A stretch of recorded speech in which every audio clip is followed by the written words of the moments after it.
command of General Eisenhower, Allied naval forces, supported by strong air forces, began landing Allied armies this morning on the northern coast of France.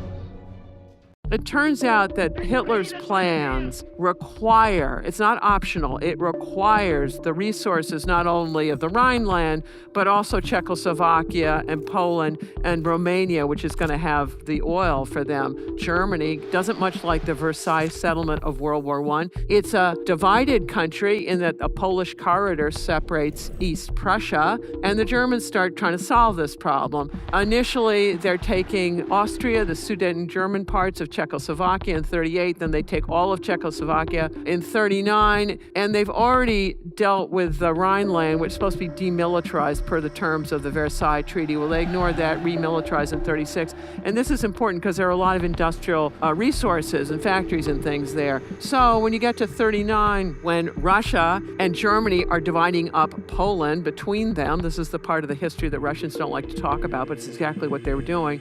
This triggers World War II because the French and the British honor their alliance with the Poles to help deal with this.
A very deadly weapon. It has a very, very high rate of fire, about 1,200 rounds a minute, rather than the 600 to 800 which characterised most machine guns of the time. And that's going to make a mess of you.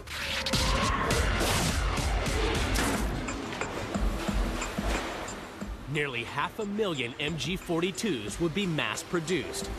Made of sheet steel and molded plastics, it took half the amount of time to make than its predecessor, the MG-34. The weapon I have here is a German MG machine Gewehr 42. The MG-34 is all machine, extremely time-consuming. MG-42 is sheet metal rolled, stamped, and welded. The MG-42 fired over 1,200 rounds a minute.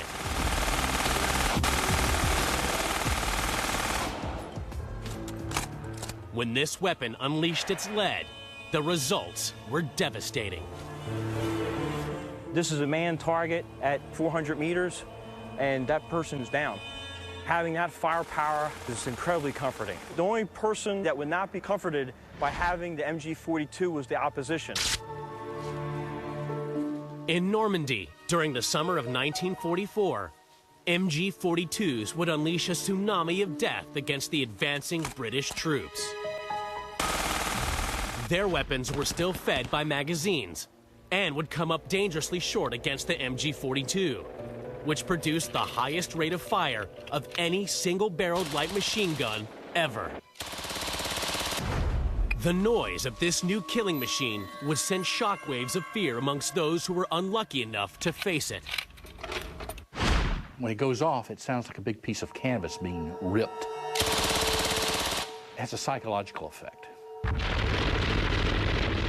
As soon as we heard that gun fire, we knew it was a German machine gun.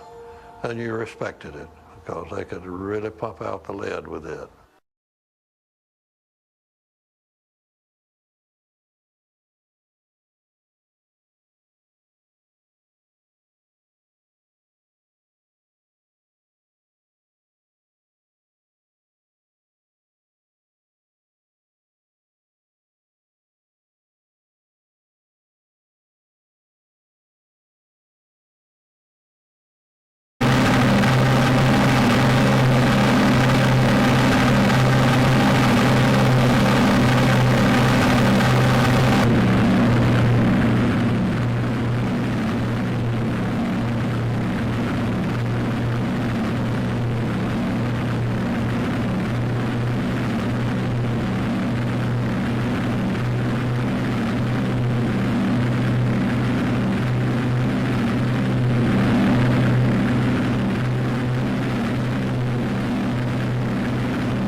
The first tank to roll off the assembly line was the Panzerkampfwagen 1. With a crew of 2 and 2 machine guns, the tank was simple and inexpensive. Although armed, this first Panzer was intended only for training. In 1935, the Army received the more heavily armed Panzerkampfwagen 2. With a 20-millimeter gun and crew of 3, this Panzer gave the Army a greater offensive punch.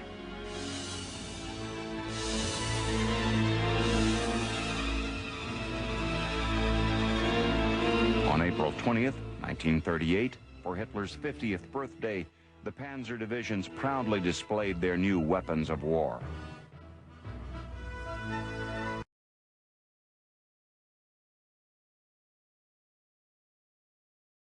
Most people would agree that evil should be stopped, by force of arms if necessary.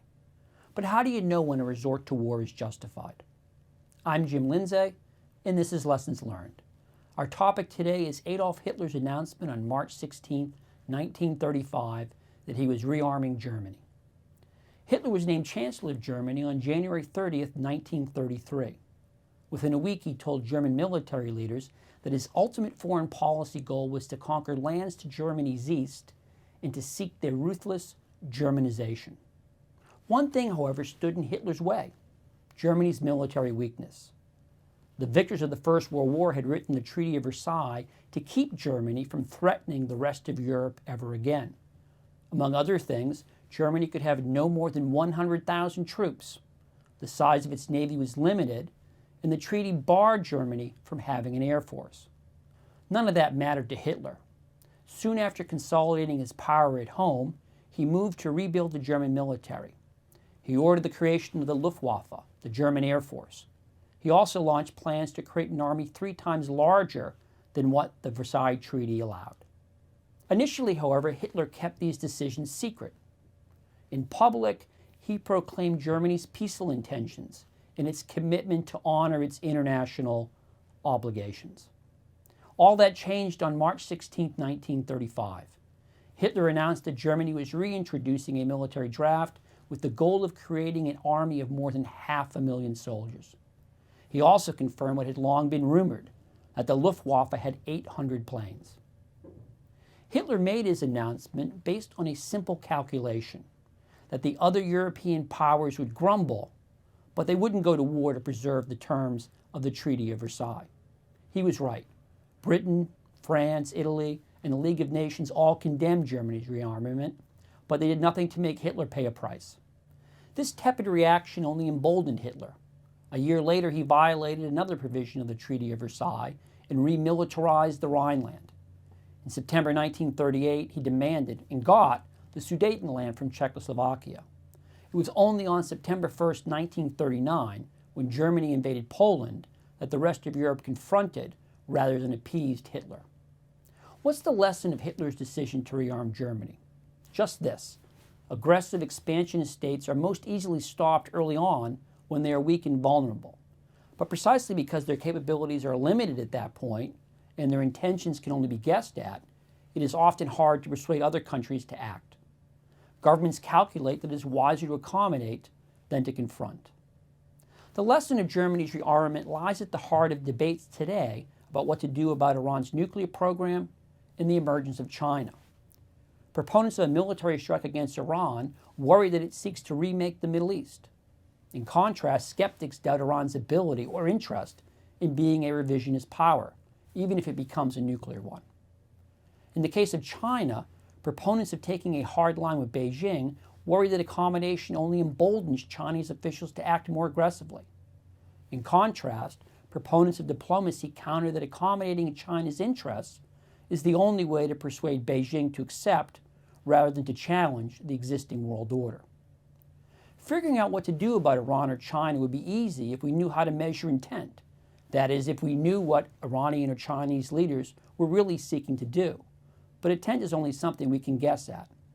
So here is a question to consider. What are the signs of a country that could only be confronted and not accommodated?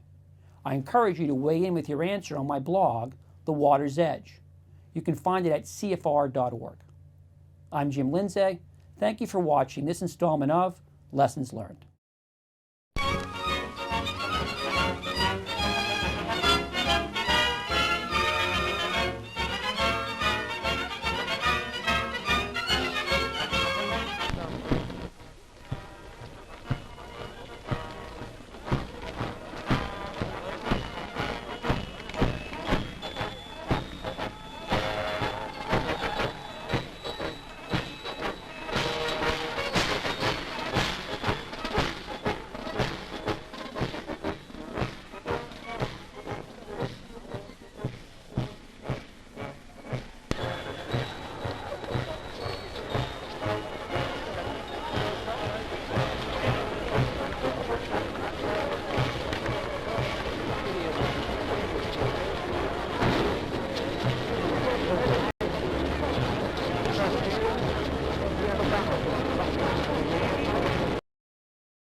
European statesmen have been staggered by dictator Adolf Hitler's latest move in denouncing the treaties of Versailles and Locarno and turning those safeguards of European peace into nothing more than scraps of paper.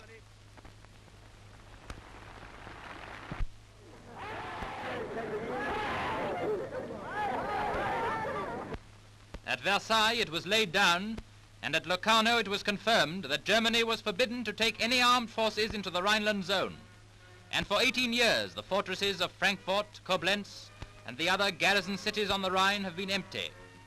But gradually, under dictator Hitler, Germany has been asserting her independence of treaty obligations. First she left the League of Nations, then she set about rebuilding her army, navy and air force. Until today, when her forces play at war in mimic battle, Germany is seen again to be one of the great armed powers of Europe.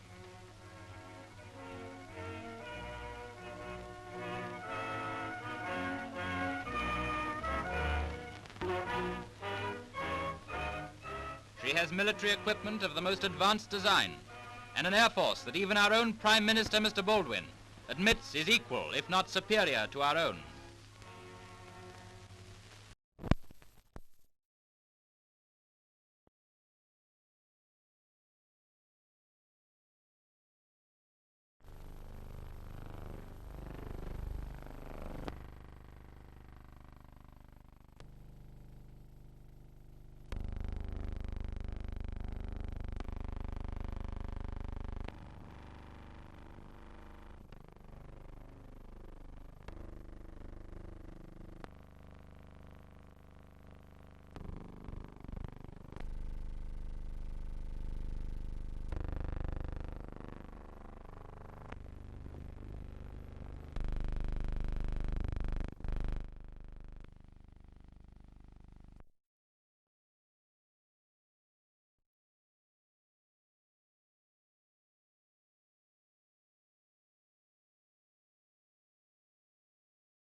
Hitler would have never invaded Poland because he would have felt he was going to invade Poland on August 23rd of 1939, and he stopped for a week, or I should say August 20th, at or near that date, because he was afraid that if he went into the east, two things would happen. The French army would invade from the west, and the Soviet Union would attack him. But once he did the Molotov-Ribbentrop August 23rd non-aggression pact, it was very brilliant what Hitler did. He took the map of Eastern Europe and he said, I'm going to give you the Baltic states, Stalin, and we'll cut off Poland in two. But once that happened, it was clear that Hitler thought he could do whatever he wanted because the Soviet Union was not only not going to attack him, but supplying him enormous amounts of wheat, fodder, oil, gas, additional coal, and rare minerals. When Germany and the Soviet Union split up Poland, there's this just 2,000-kilometer border from the Baltics to the Black Sea that they've signed themselves up for sharing with the other largest army that has ever been assembled. Mm-hmm. Did the Soviet Union think that in the long run that this was a sustainable proposition, or did they just think that we could wait Hitler out, or in the long run, we'd be in a better position to wage war against him? Like, did people think that this was a sustainable arrangement? Oh, well, I don't think Hitler was about sustaining any arrangement. He was about taking over Lebensraum in Slavic lands, Russia. But flip it the other way, which is what the Soviet Union is thinking, is it'll be great when the Germans go after the British. What's not to like about that one? And then they will, it's the pounce and absorb, is that they will so weaken each other that will open opportunities for Russia. So that would be the plan. And then he's looking at it, and I don't know the details of what his timeline is on whether he thinks it's just a delaying act. I have not gone into the archives to read what Stalin was up to in great detail. But I think it's basically that one is thinking that the British and the Germans can go at it. Also, the Russians had tried to be working out some deal with the British prior to all of this. And the British are, because the communists have been trying to destabilize them ever since the Bolshevik Revolution, and they didn't get just how lethal the fascists were in Germany, that they weren't just run-of-the-mill authoritarians. They had this whole genocide component that went with them. And so the the British are thinking, well, the real threat are the communists in Russia. And they're right, long term, they are the real threat, but in the more medium term, it's the Germans are. And so it takes blitzkrieg for the British to go, uh-oh. And then they're willing to team up with Russians. And Russia's willing to team up with them, right? When German invasion transforms what had been primary enemies, he takes that role, being primary enemies for both Britain and Russia. Then you're going to glue another alliance. So that's the trick in our own day. You do not want to do things that the United States is the primary enemy of those two, of Xi Jinping and Putin. Currently, we're not, right? It's Taiwan or India or Vietnam, whatever Xi Jinping's going to steal currently. That's his primary problem, and it's definitely Ukraine for Putin. And you want to keep that all divided up to the extent that you're able to do that, right? A lot of things aren't feasible. These are high-stakes things. But you do not want to, this is where being really just not thinking about your foreign policy. It takes a lot of experts and a lot of people to game out what is your best course of action. What is your least bad option? That's usually what foreign policy is. It's not what the great option is. There are none of those. It's what the least bad one is. And it takes a lot of thought, and gutting the State Department will not get you there. Yeah. It's profoundly dangerous. If you enjoyed this clip, you can watch the full episode here and subscribe for more clips. Thanks. If you think about what people ultimately want, the British want an empire in which the sun never sets, the United States wants to decolonize everybody, and Joe Stalin wants a communist wonderland. Those are mutually exclusive. But to get there, you have to go through the common way station of getting rid of Hitler. So the common existential threat can be a super glue of the most unlikely partners. But let's look at the axis. What they want at the end of the war are spheres of influence in different parts of the world. So for Italy, it's empire in the Mediterranean, Japan in the Pacific, and then Hitler, it's all over Eurasia. That's not mutually exclusive. But if you look at their primary enemy who stands in the way of those plans, it's Britain for Italy, it's Russia for the Germans. And for the Japanese, it's first China and then the United States. None of it aligns, so they fight parallel wars and allow the Allies to take them out in detail.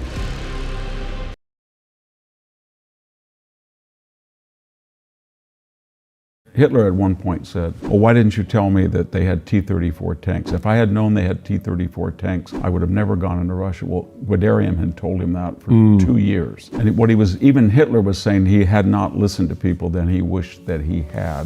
The other point is that in that Axis coalition, you had Nazism, Italian fascism, and authoritarian militarism in Japan. All of these were secretive, non-transparent types of governance. So when Hitler goes into the Soviet Union, Mussolini has no idea. Japan has no idea. When Japan bombs Pearl Harbor, Hitler says, "Where is Pearl Harbor?" He's ready to go into the Soviet Union, and Mussolini decides to invade Greece. Hitler said, why is he doing this? Their currency was distrust. So when you put all three of them together, they were mutually suspicious.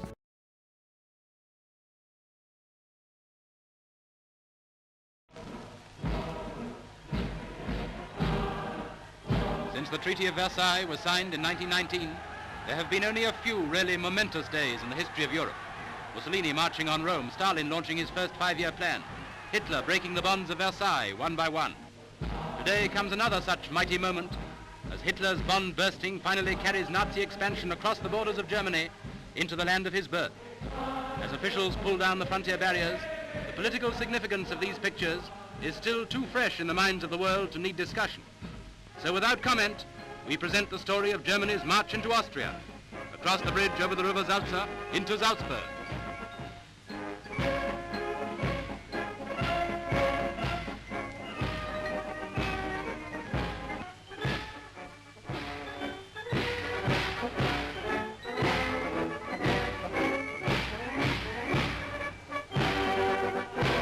The German cameramen have sent us pictures of school children saluting the armored cars as they pass, of Austrian frontier guards welcoming German officers and riding side by side with them along the frontier roads.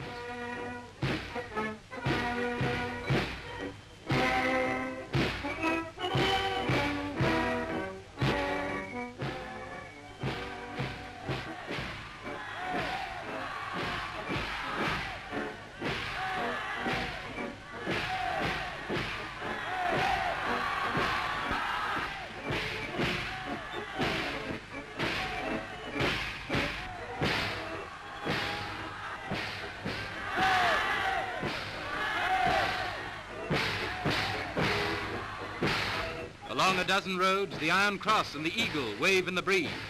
The shadow of the goose-step falls on Austrian soil. While in Vienna, Austria's Nazi leader watches a gigantic parade from the balcony of the Chancellery.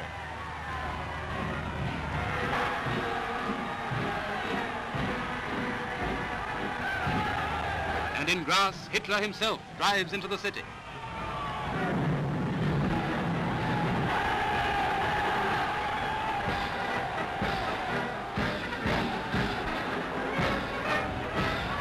This is the hour of his triumph, the hour when his dream of annexing Austria is realized. Whether that realization will become a calamity or not depends only on him.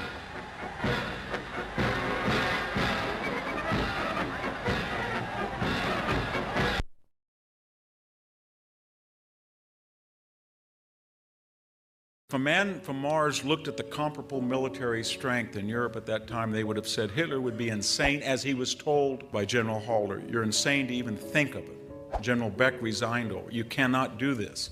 And he said, I've seen them at Munich and they're worms. That's the term he used. The more you tried to be affable to Hitler, as Chamberlain did, he said, Hermann Goering said, well, Chamberlain was very nice to him. He said, if I see that old man again, I'm going to jump on his umbrella. And he brought out a trait in human nature that the more you try to defer to someone when you have power that you did not need to defer, the more you earn contempt for your magnanimity rather than appreciation.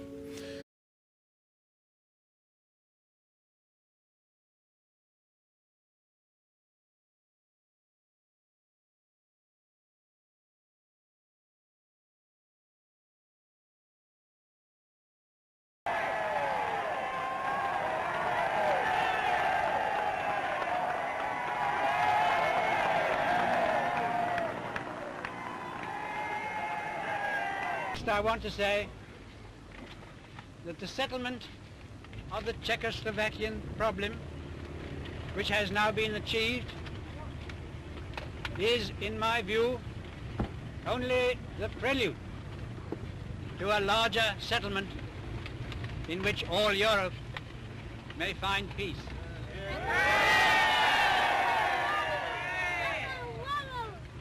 This morning, I had another talk with the German Chancellor, Herr Hitler. And here is the paper which bears his name upon it as well as mine.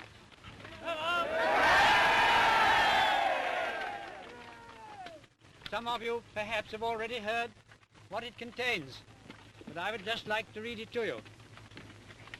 We, the German Führer and Chancellor, and the British Prime Minister, have had a further meeting today and are agreed in recognizing that the question of Anglo-German relations is of the first importance for the two countries and for Europe. We regard the agreement signed last night and the Anglo-German naval agreement as symbolic of the desire of our two peoples never to go to war with one another again. We are resolved that the method of consultation shall be the method adopted to deal with any other questions that may concern our two countries, and we are determined to continue our efforts to remove possible sources of difference and thus to contribute to assure the peace of Europe.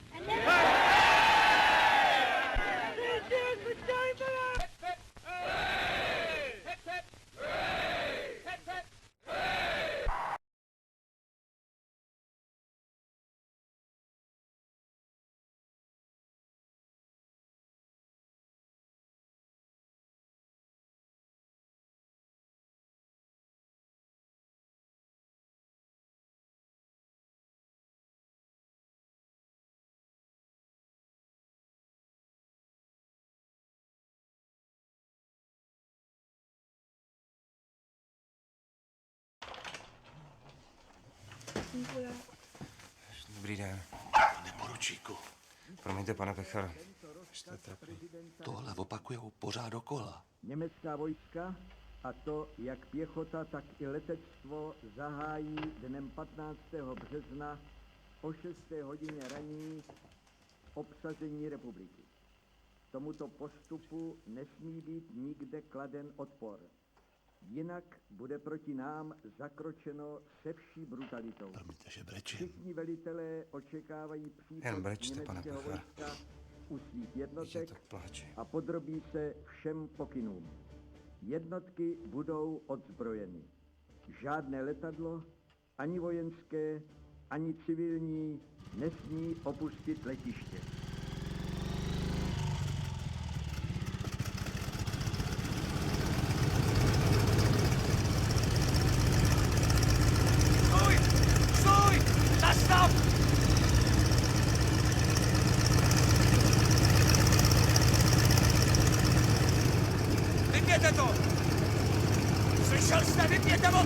Letím s tím do Polska! Přeci jim to tady nenecháme! Četaři, Vojtíšku, okamžitě vypněte motor! Co to děláte? Vy jste neslyšel rozkaz? Slyšel, ale nelíbí se mi. Na to se vás nikdo neptá, četaři! Opuste letadlo! Jsou tady lepší piloti než vy a nikdo do mašiny neleze! Protože každému jasný, že v tomhle počasí je to sebevražda. Zapíchneš to do prvního kopce. Já vím.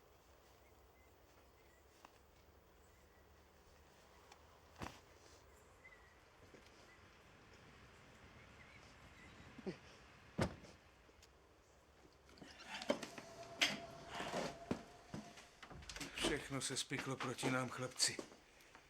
Anglie, Francie, počasí. Ten můj exenšus. Všechno. Mělo by se říct mužstvu, že Poláci budou potřebovat piloty už teď. A vůbec personál. Poněvadž teď je na řadě Polsko.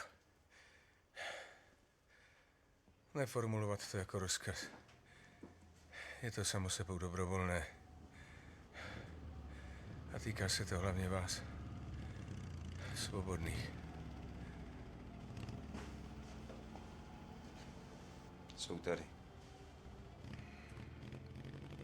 Sláno, prosím vás, vemte to za mě, nemůžu sehnout.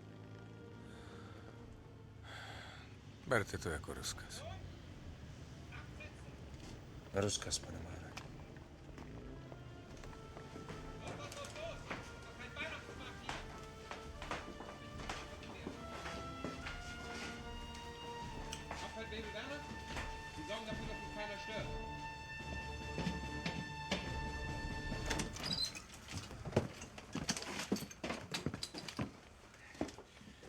Morgen, meine Herren Offiziere. Ich bin Oberleutnant Hesse.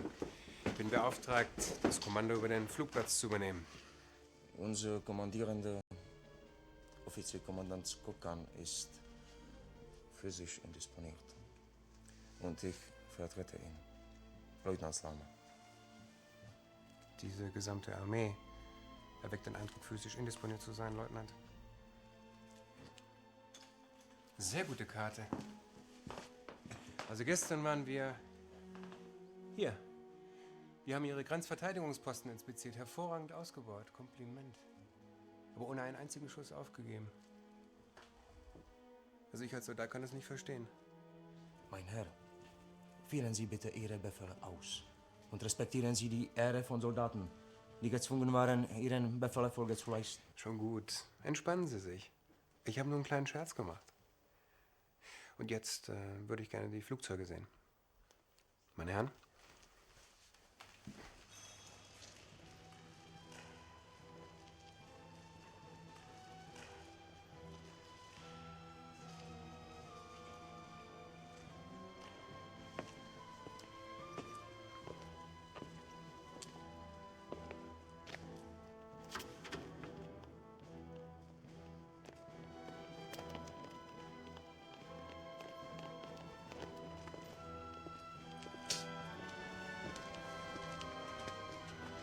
Die Schlüssel bitte.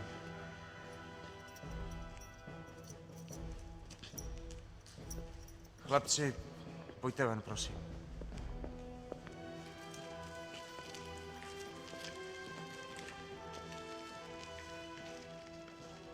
Sehr schön.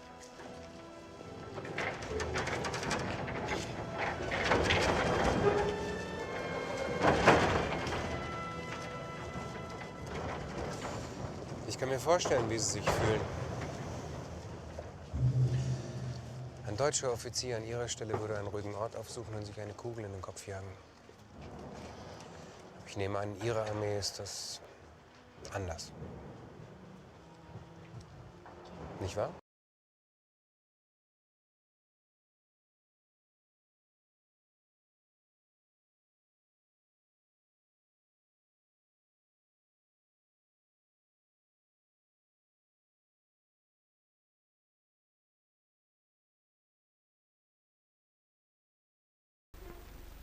Poland, September 1939.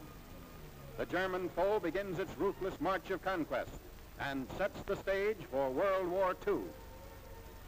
Poland's 34 million inhabitants, crushed, scattered, and enslaved. Tens of thousands of square miles of territory shrink before the movement of lightning armored columns. Poland and the world learn the meaning of a grim new word, blitzkrieg. Here is shown the initiation of that phase of modern warfare. These pictures of the preparation for attack and later the actual combat were all made by German frontline cameramen. Therefore, they stress Nazi superiority. Success is unimpeded as Hitler's divisions move against outnumbered Polish defenders. Later, on other world battlefronts, the Allies are to destroy the myth of the invincibility of the Nazi armies. But this is Hitler at the peak of his armed might, and the record of a nation overrun in just days is of military as well as historical importance.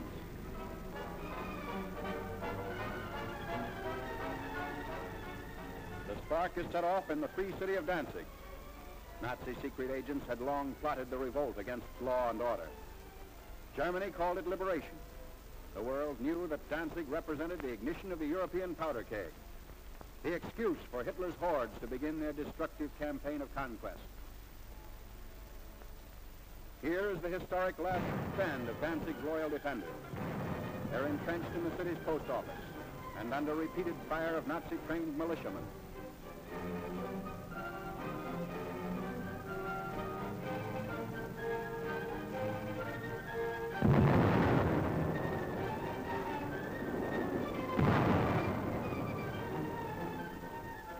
Taking cover behind an advancing tank, the attackers move in.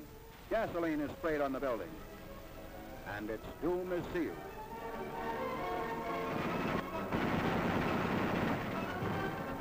On September 1st, Danzig is incorporated into the Reich, and all Europe is aflame. World War II is a reality. Nazi regulars move up.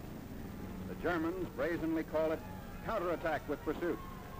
The civilized world knows it as the unleashing of unheard-of military might. With little to stand in their way, the Nazi divisions roar across the Polish countryside and reveal for the first time the machines and weapons that are to terrorize a freedom-loving people. Military observers see the Nazi lightning warfare as setting the style for modern battle. Only a well-devised counter-blitz can stem the flanking and pincer movements of the wily Germans.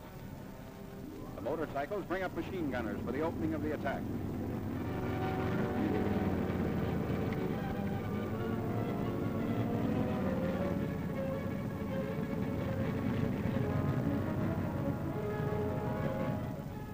Camouflage is used to best advantage.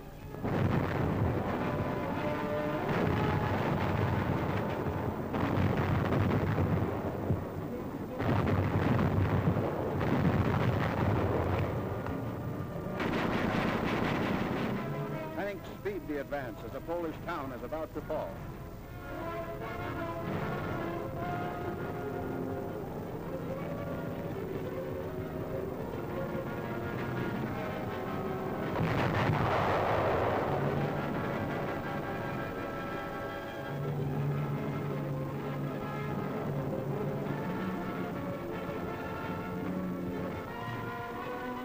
Before the day is out, the Nazis have occupied the town, which is still burning and in complete ruins.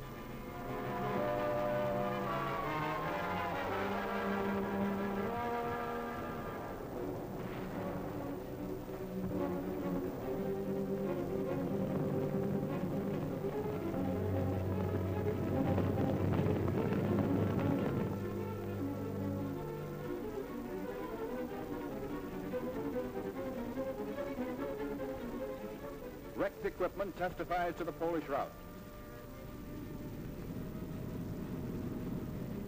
There's no halt in the wrecked town. The military timetable calls for the rushing up of troops for more blitz attacks. The German strategy is to isolate Polish forces as quickly as possible.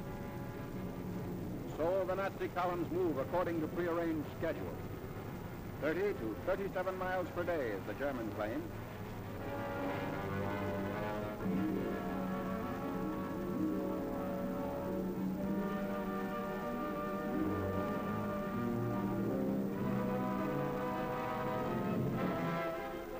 A strategic bridge across the Vistula River has been blown up by retreating Polish soldiers. But in their haste, they were unable to ensure its complete destruction.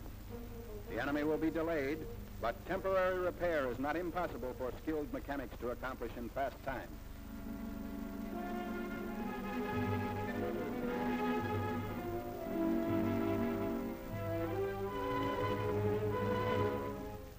A German sapper detachment sent ahead of the fighting unit goes to work. These men are trained to construct emergency roads as well as bridges.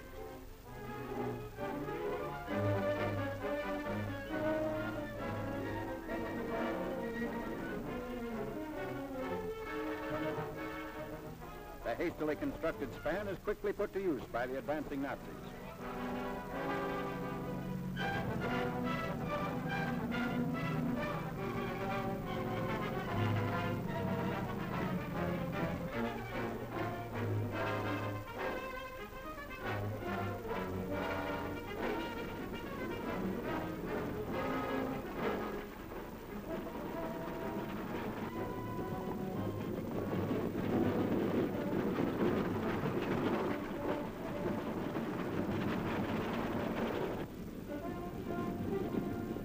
Many units don't even wait for the repairs. When bridges are scarce, shallow waters are forded.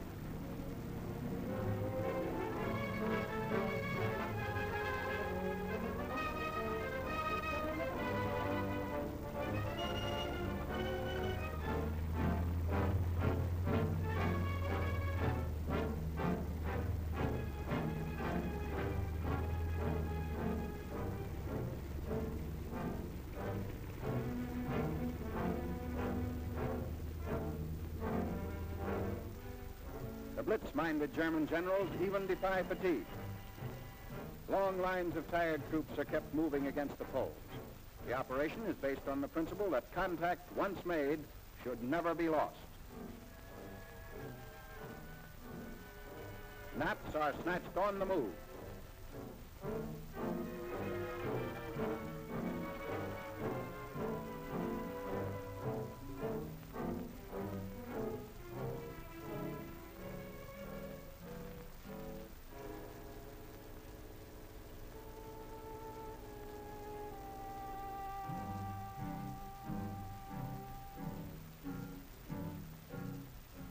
Complete halt comes only during the lull between battle movements.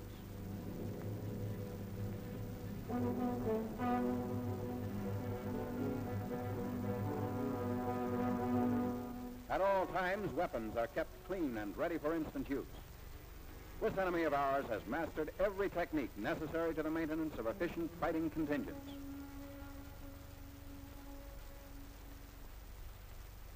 The Polish harbor of Gdynia. For the defense of this vital seaport, the Poles have sunk ships to block the entrance of German warships.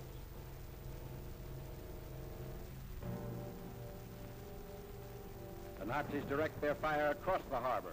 Military and naval forces are cooperating to bring about complete destruction of Polish defense installations.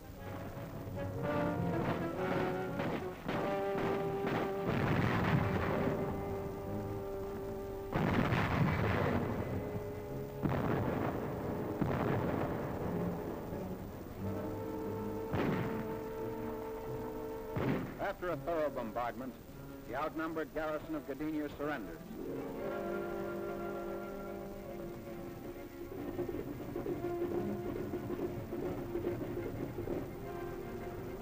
The Nazi air arm plays a major role in the wanton destruction of Polish territory. The method is now a familiar one. First reconnaissance planes go aloft to secure valuable photographic data. The aerial pictures will show the movement and position of Polish troops. and also the undefended sectors that will supply easy targets for Nazi bombs.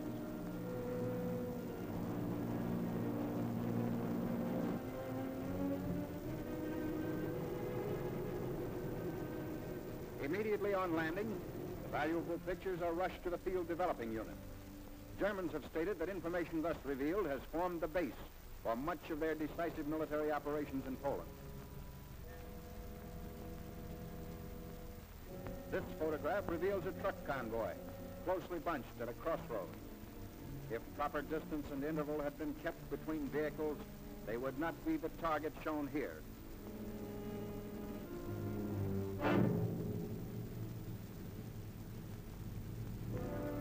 Ground and Air Force raids are worked out with greater unity through the use of the aerial photographs.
The Soviets put their plans into motion, and the invasion began at dawn on the 17th of September.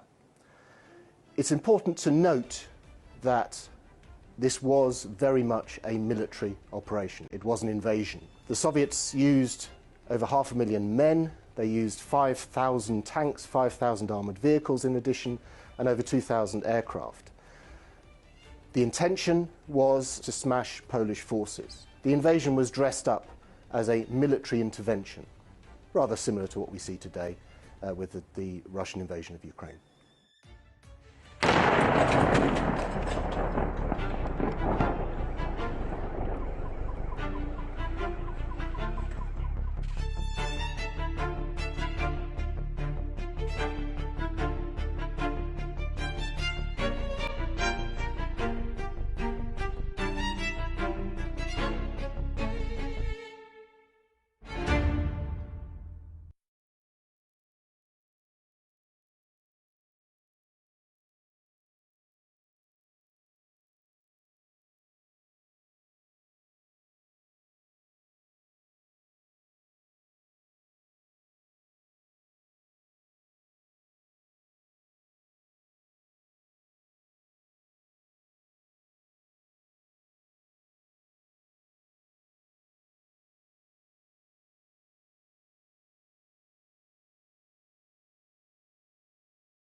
If you wonder why Poles cannot stand Russians, it would be this. 3 partitions of Poland in the 18th century. This is when Prussia, Austria, and Russia are taking things. The Russians say, but we didn't take Polish territory. They're taking the Polish Empire. It's a technicality. And it would also be the genocide-laced occupation of Poland that went on for several generations after World War II. And part of that, Yalta, again, the Russians insisted on moving Poland 200 kilometers to the west. That is not the normal thing to do to a country. So it's deep into German territory, so Russia can go eat a big part of Poland. Then Russia decides it's going to cleanse the whole place, ethnically cleanse. So Germans are going to live in Germany, Poles are going to live in Poland, Ukrainian going to live in Ukraine, and millions of people, this is a war-devastated Europe where there's no way to take care of refugees, are being sent hither and yon, and lots of them are dying.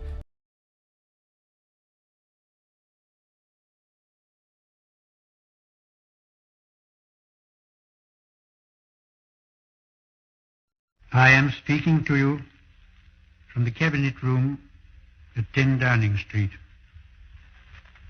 This morning, the British ambassador in Berlin handed the German government a final note stating that unless we heard from them by 11 o'clock, that they were prepared at once to withdraw their troops from Poland, a state of war would exist between us.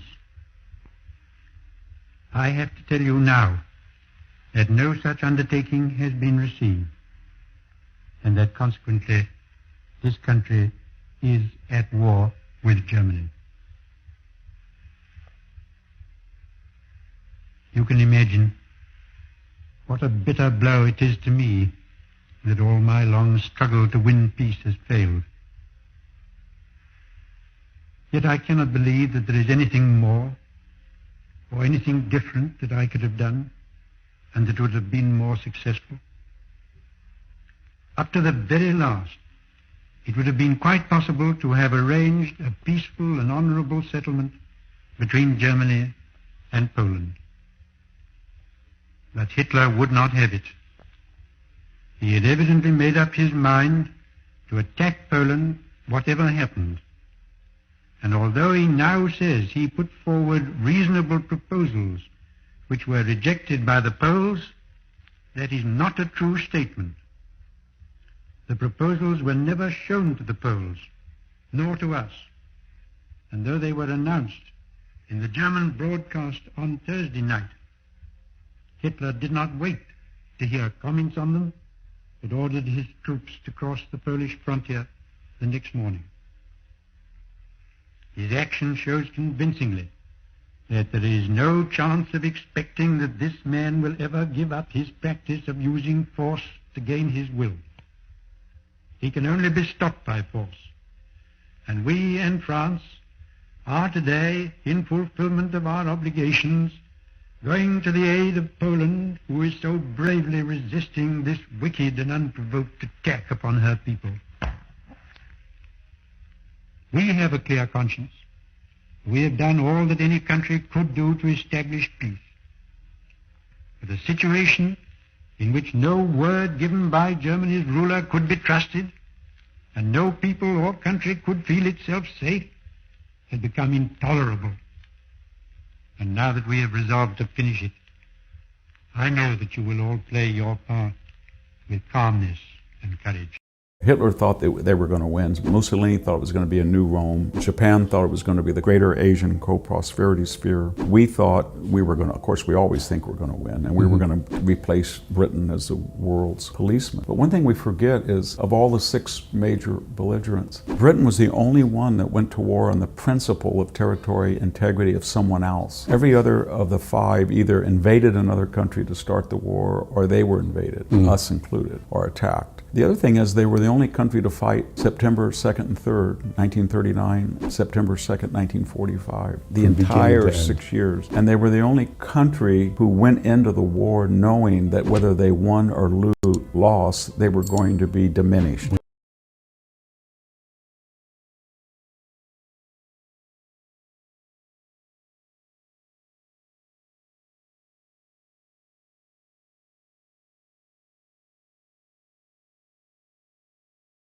The Holocaust was the state-sponsored, systematic persecution and annihilation of European Jewry by Nazi Germany and its collaborators between 1933 and 1945. Jews were the primary victims. 6 million were murdered. Roma, Gypsies, physically and mentally disabled people, and Poles were also targeted for destruction or decimation for racial, ethnic, or national reasons. Millions more, including homosexuals, Jehovah's Witnesses, Soviet prisoners of war, and political dissidents, also suffered grievous oppression and death under Nazi tyranny. The Nazi Party came to power in Germany in 1933. The Nazis believed that Germans were members of a biologically superior race, threatened with extinction through the struggle for survival with inferior races. They saw Jews especially as a biological threat to the German Aryan race. Adolf Hitler moved to extend German power in Central Europe, annexing Austria and destroying Czechoslovakia in 1938 to 1939. In the aftermath of the violence of the Kristallnacht pogroms, the Nazis instituted the first systematic roundups of German and Austrian Jews. They deported approximately 30,000 Jewish men to Dachau and other concentration camps after Kristallnacht. Germany invaded Poland in September 1939, beginning World War II. Within weeks, the Polish army was defeated. Britain and France declared war on Germany in support of Poland. Under a secret pact with Germany, Soviet forces occupied eastern Poland in 1939, but remained officially neutral in the war until 1941. The Germans killed or resettled hundreds of thousands of Poles in an effort to create new living space for the superior Germanic race. German families settled on the vacant properties. German authorities forced the Jewish population into ghettos, areas of cities where the Jews lived in horrendous squalor under German supervision. During the next 2 years, German forces were victorious, invading Denmark and Norway, the Low Countries, Belgium, the Netherlands, and Luxembourg, and France. As German troops neared Paris in June 1940, Italy, Germany's Axis partner, declared war on Britain and France. Meanwhile, the Soviet Union attacked Finland, annexed 2 eastern border provinces from Romania, and occupied the Baltic countries, Lithuania, Latvia, and Estonia. Slovakia, Hungary, Romania, and Bulgaria, and later Finland and Croatia allied with Germany. In spring 1941, the Axis allies dismembered Yugoslavia and occupied Greece. In June 1941, Germany attacked the Soviet Union. German forces advanced deep into Soviet territory. This battle was also an ideological battle. Following German combat units, mobile killing squads, Einsatzgruppen, German order police battalions, and other SS units supported by units of the German army slaughtered Jews and other victims in mass shootings. They killed more than 1.5 million Jewish men, women, and children in mass shootings. German police and military authorities also killed Jews in mass shooting operations in occupied Yugoslavia and eastern Poland. Increasing Soviet resistance halted the German advance, preventing the Germans from capturing the key cities of Leningrad and Moscow.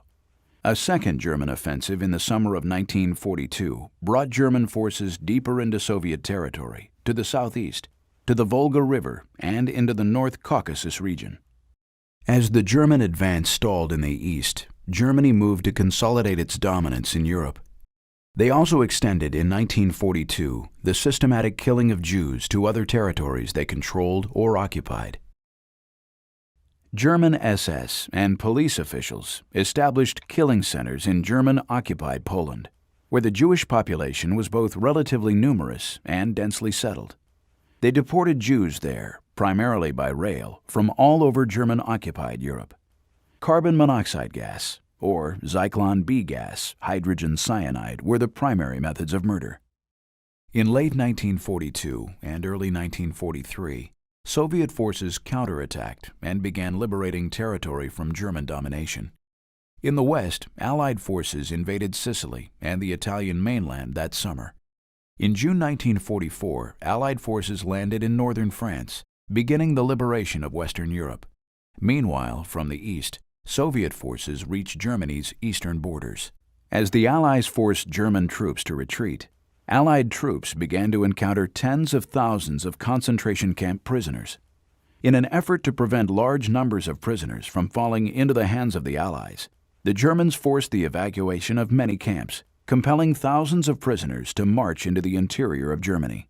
Prisoners called these forced marches death marches. By the spring of 1945, conditions in the remaining concentration camps exacted a terrible toll in human lives.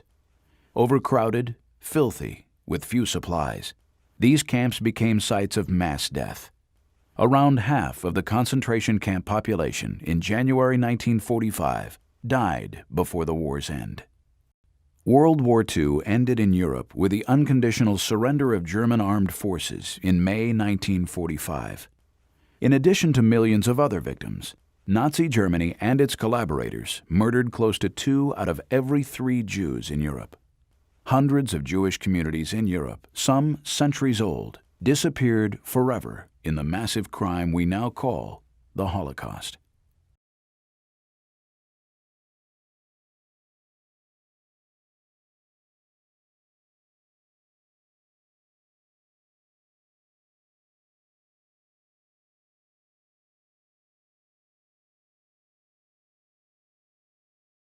Hi, I'm John Green, and this is Crash Course European History. Today we're going to talk about the Holocaust, which was an integral part of Nazism in World War II. The genocide of the Holocaust, millions of Jewish people were systematically murdered, shows humanity at its most depraved.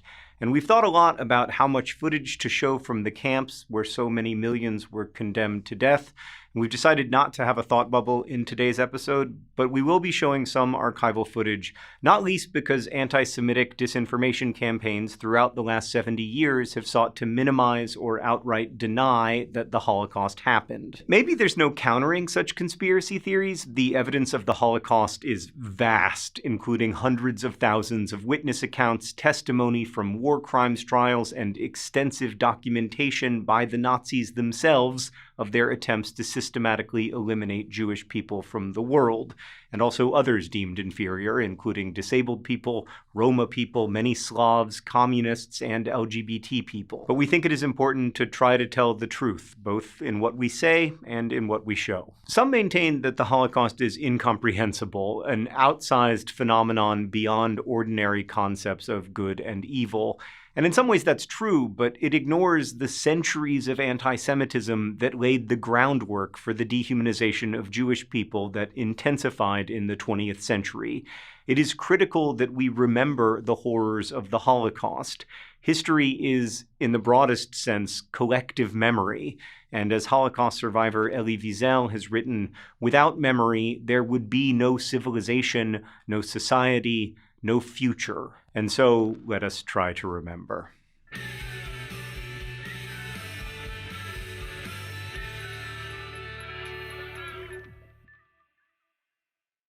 The beginnings of Nazi mass murder occurred late in the 1930s when doctors mobilized to murder some 200,000 disabled people in the T4 project, which aimed to save the purported purity of the German race. In Permission for the Destruction of Worthless Life, a noted jurist and a psychiatrist argued that people deemed without value should be eliminated. T4 murderers used carbon monoxide gas to kill their victims, including in mobile gas chambers. Many of these victims were taken from institutions without the knowledge of their families. The list of dangerous people or people without value resulted from multiple hatreds of disabled people, but also of Jewish people and Sinti and Roma people, and certain groups of Slavs such as Poles, Czechs, and Russians, also homosexuals, black people, and Jehovah's Witnesses, to name just a few. In the 1930s, political opponents and these marginalized people comprised those in early concentration camps, which were more like large-scale prisons, albeit one where murder was common, as distinct from the extermination camps that were set up later in the war, and which functioned primarily as places to systematically murder people. In 1939, as German soldiers moved through Poland, they murdered many Poles, including Polish Jews, especially going after the most literate citizens, like political leaders, teachers, and professors. And as Nazi forces moved eastward, Christian citizens joined in this murderous rampage against Jewish people as a supposedly righteous crusade against those who had killed Jesus. Jesus, for the record, was Jewish, and he was killed by Roman authorities, not Jewish ones, but none of this hatred was fact-based. Special Nazi forces called the Einsatzgruppen took the lead, but they were joined by civilians and policing officials. Hitler had always aspired to rid Germany of Jews, initially by means like forced migration or the creation of such dire living conditions that Jewish people would die at a rapid rate. And the creation of the Warsaw Ghetto embodied embodied this hope for ethnic cleansing. Some 30% of the city's population was jammed into 2% of its space to live on drastically reduced rations and necessities such as coal and medical supplies. The more that die, the better, enthused Hans Frank, governor of German-occupied Poland. And then in the early years of the war, the plan for what became the Holocaust took shape, in part because it was felt that Polish people were not being converted into slave labor fast enough, and also because it was felt that Jewish people were not dying quickly enough. As the Nazi invasion of the USSR, Operation Barbarossa, began to fail by the end of 1941, Nazi officials set in motion a system of industrial killing modeled on the T4 program, including plans for transport of Jewish and other victims to extermination camps.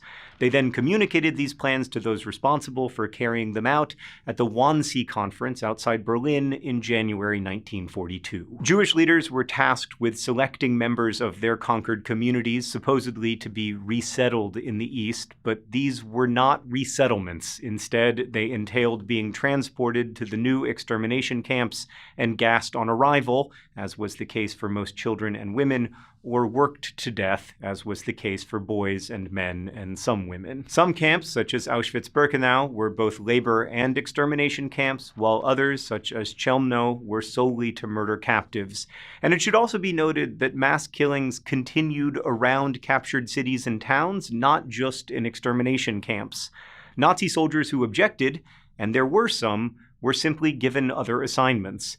It was possible, the record shows, to just say no. But many soldiers and other authorities believed in the so-called final solution of killing all Jewish people. Soldiers and other authorities were often white supremacists, although historians have differing judgments about the weight of other motivations, such as obedience to authority, the normalization of mass murder, or greed and opportunities to steal from victims, just to name a few of the possible motivations. Eventually, people were able to begin reporting not just the brutality of forced deportations, but also their lethal outcome.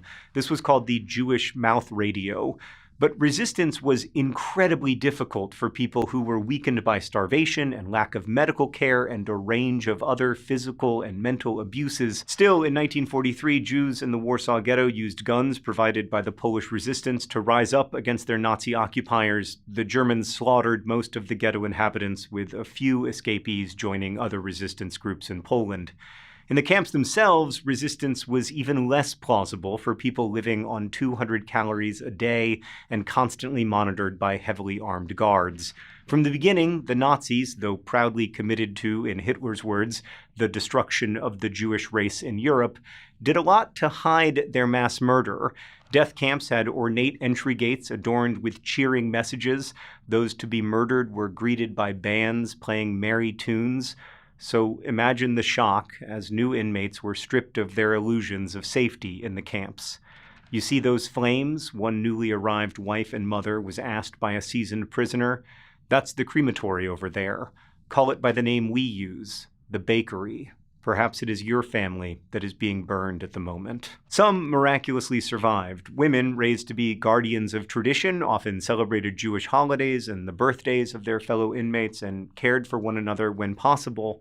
And they were strengthened by these deeds. One chronicler of the death camps, the Italian chemist Primo Levi, credited his survival to another prisoner who shared his bread rations and did favors.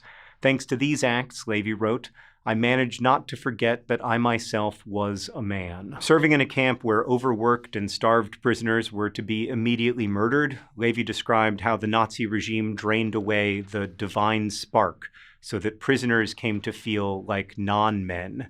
He went on, if I could enclose the evil of our time in one image, I would choose this image which is familiar to me, a faceless man with head dropped and shoulders curved, on whose face and in whose eyes not a trace of thought is to be seen. Given that, he wrote, one hesitates to call them living. One hesitates to call their death death. But people also kept their humanity and hope in spite of the odds against them and found ways to resist. In 1943, hundreds of captives rose up at the Treblinka extermination camp, killing Ukrainian guards. Although most of the rebels were killed, some successfully fled to join resistance forces. A year later, at Auschwitz, women prisoners smuggled in explosives that men used to blow up a crematorium and assassinate guards.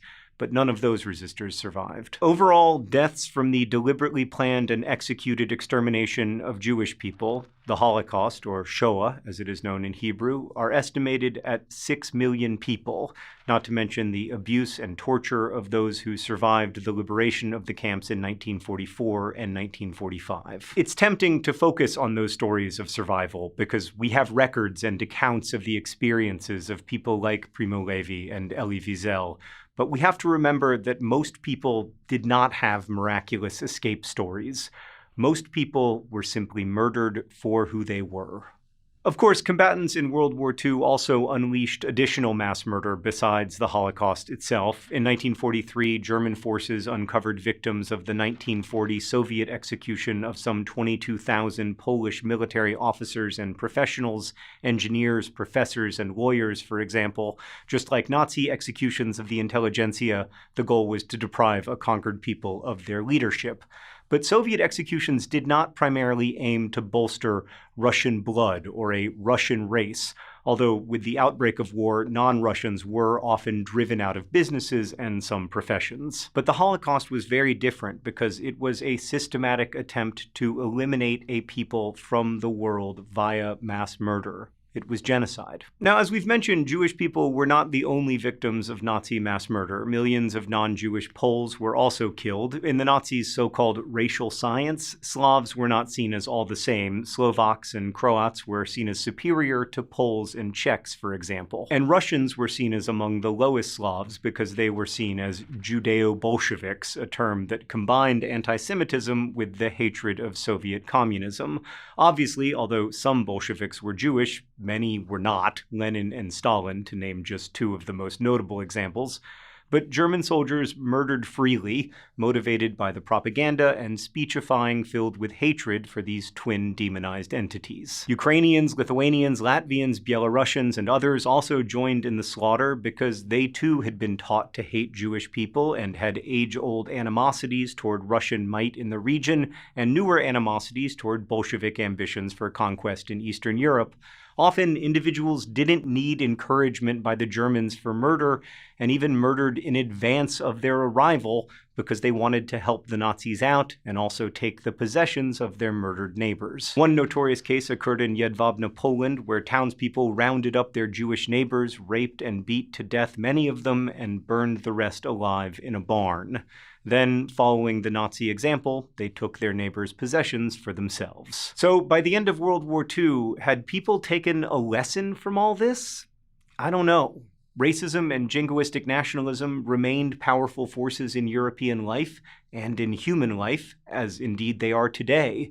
In some towns, surviving Jewish people who returned to claim their property were driven out or even murdered, and the diverse group of refugees who sought safety and shelter after the war often found none, as indeed Jewish people trying to escape Europe in the 1930s and early 1940s had been denied refuge around the world. After the war ended, many survivors of the camps gathered in port cities of the Mediterranean waiting for ships to take them anywhere that would accept them. In the US, where anti-Semitism remained high, only 5,000 Jewish people were allowed entry. And that's very important to understand. Anti-Semitism was not only a destructive force in Europe, then or now, and that consistent long-term imagining of Jewish people as evil or inferior or inhuman allowed the horrors of the Holocaust to happen unchecked and kept Jewish people from the safe harbor they might otherwise have found. And that is something to consider not only about history, but also about our world today. As the Israeli Holocaust scholar Yehuda Bauer has written, "Thou shalt not be a victim, thou shalt not be a perpetrator, but above all, thou shalt not be a bystander." Thanks for watching. I'll see you next week. Thank you for watching Crash Course, which is made here in the Jaden Smith Studios in Indianapolis and made possible by everyone who contributes at patreon.com/crashcourse. We have many other Crash Courses for you to watch. I hope that you will enjoy them. Thanks again for being here. And as they say in my hometown, don't forget to be awesome.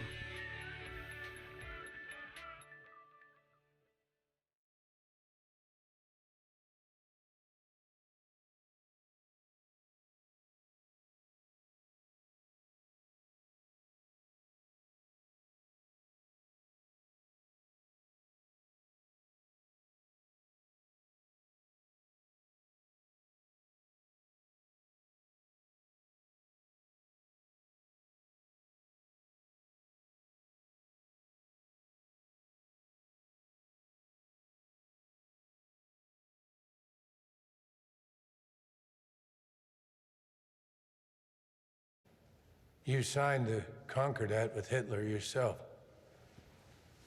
That was a different matter. You lived in Munich. You were the nuncio to the German Empire. The Catholic Church was the first world power to acknowledge the Führer state. You gave the Nazis credibility. In order to protect Catholics in Germany. Isn't it a pity the Jews didn't have someone to do that for them? Do you think I condone what they did?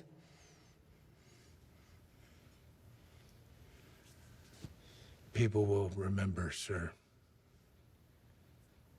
what you did in 1933, what you do now. They'll tell their children.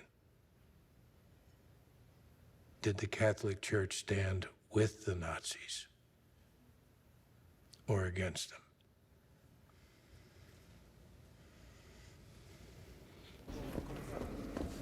Did you just blackmail the Pope? I don't want to talk about it.